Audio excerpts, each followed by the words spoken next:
Quel regard portez-vous aujourd'hui sur l'intégrité scientifique ? Je pense que c'est une question qui devient de plus en plus importante. Pourquoi? Parce qu'il y a de plus en plus de chercheurs, de plus en plus de publications, de plus en plus de pression sur les chercheurs et donc de plus en plus de tentations d'avoir des manquements à l'intégrité scientifique. Donc c'est vraiment une question absolument majeure qui est prise en compte, je crois, du haut en bas. Du haut par les chefs d'établissement, les responsables des organismes de recherche, par les écoles doctorales, qui maintenant ont l'obligation d'avoir un enseignement et d'éthique de la recherche et d'intégrité scientifique, les deux choses, et puis aussi par les chercheurs. À la suite du rapport qui a été produit, on m'a demandé, et j'ai accepté, de porter la bonne parole. Et là, j'ai été frappé réellement par l'intérêt que les jeunes, que les responsables d'établissement portent à l'intégrité scientifique.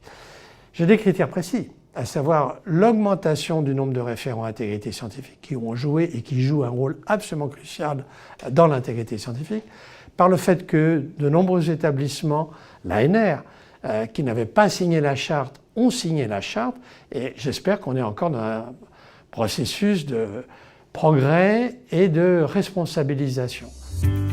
Quels sont les acteurs concernés et quel est leur rôle ? Alors plusieurs acteurs sont impliqués. Si je prends les choses de façon chronologique, je ne crois pas me tromper en disant que ce sont les référents intégrité scientifique qui ont réellement porté et qui portent le sujet de l'intégrité scientifique. Il y a un réseau des référents intégrité scientifique, leur nombre a augmenté récemment. Tout cela est excellent et en plus, ces référents intégrité scientifique discutent avec leurs collègues européens, entre autres, avec un réseau des référents intégrité scientifique.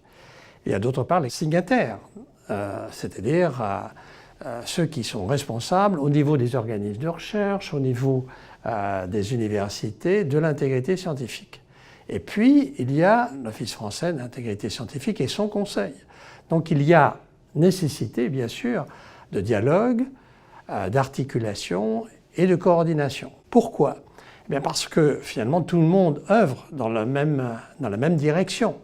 Il faut avoir des moyens pour pouvoir, au niveau des jeunes, promouvoir l'intégrité scientifique. La promouvoir par l'information, par la formation. L'information, ça a l'air stupide, mais je suis stupéfait de l'absence de réalisation de certains jeunes devant les questions d'intégrité scientifique, de plagiat, de respect des données, etc. Donc, information nécessaire. Information, mais formation aussi, avec une formation qui se développe à l'heure actuelle avec les écoles doctorales, d'une part, mais aussi avec la responsabilité que certains universitaires ont pris en créant, par exemple, un MOOC ou l'équivalent d'un MOOC à l'Université de Bordeaux qui va être disponible sur Fun pour pouvoir ainsi avoir une formation interactive avec des moyens numériques. Et cela, ce n'est qu'un début parce que la science évolue et elle amène de nouvelles questions. Elle évolue dans la mesure où il y a une nouvelle manière de chercher, en utilisant notamment le numérique, les données à large échelle. Elle évolue parce qu'il y a maintenant une transparence des données et même une mise à disposition du public des données de la recherche avec toute la réflexion sur Open Science. Et puis il y a une recherche participative, une recherche qui associe, je dirais, le grand public à la découverte. Et là aussi, il y a un respect des données, un respect de l'intégrité des données qui doit être là. Alors, je crois qu'il faut revenir aussi à une distinction claire entre intégrité scientifique et déontologie. Là, nous parlons d'intégrité scientifique. D'ailleurs, les anglo-saxons parlent de research integrity. Ils ne parlent pas d'intégrité scientifique, ils parlent de l'intégrité de la recherche, c'est-à-dire l'intégrité de la pratique de la recherche.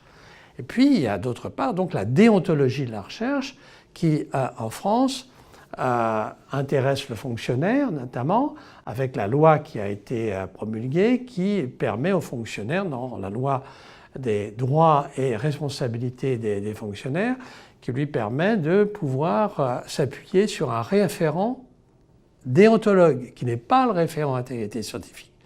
Il y a un partage, je dirais, des choses. D'ailleurs, dans mon rapport, je n'ai pas du tout traité des conflits d'intérêts qui relèvent justement de la déontologie du fonctionnaire et qui peuvent être pris en charge par le référent déontologue de la même manière que les cumuls d'activités.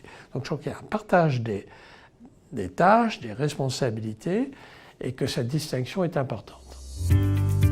Quels sont, selon vous, les grands enjeux à venir? Il me semble que le prochain enjeu est celui de repenser la manière dont nous évaluons la recherche et dont nous communiquons les résultats de la recherche. L'évaluation de la recherche à l'heure actuelle se fait, je dirais, comme elle se faisait il y a déjà des années et des années.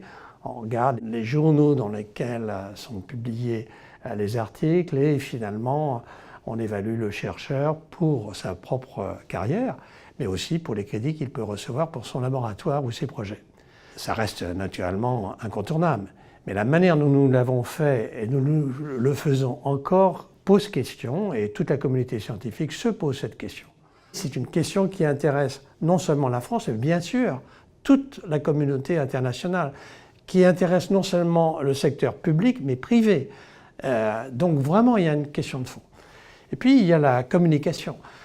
Et la manière dont ça se fait n'est pas optimale, d'abord pour communiquer les résultats de la recherche, d'une part, et d'autre part, le dialogue que nous devons avoir sur le sujet de l'intégrité scientifique avec les professionnels des médias dans ce domaine-là, nous n'avons pas obligatoirement les mêmes objectifs. Et donc, il faut que nous ayons un dialogue constructif pour pouvoir améliorer cet état des choses. Alors tout ceci nécessite des moyens, une réflexion coordonnée des différentes parties prenantes d'une part, puis des moyens financiers. Il y a une recherche sur l'intégrité scientifique qui doit se faire. Il faut qu'elle soit financée. Donc je crois que tout cela est en route, n'est-ce pas? Il vaut bien mieux préciser ces enjeux aujourd'hui, de façon à pouvoir leur donner les moyens et qu'on puisse faire un bilan, car l'intégrité scientifique s'évalue aussi dans quelques années.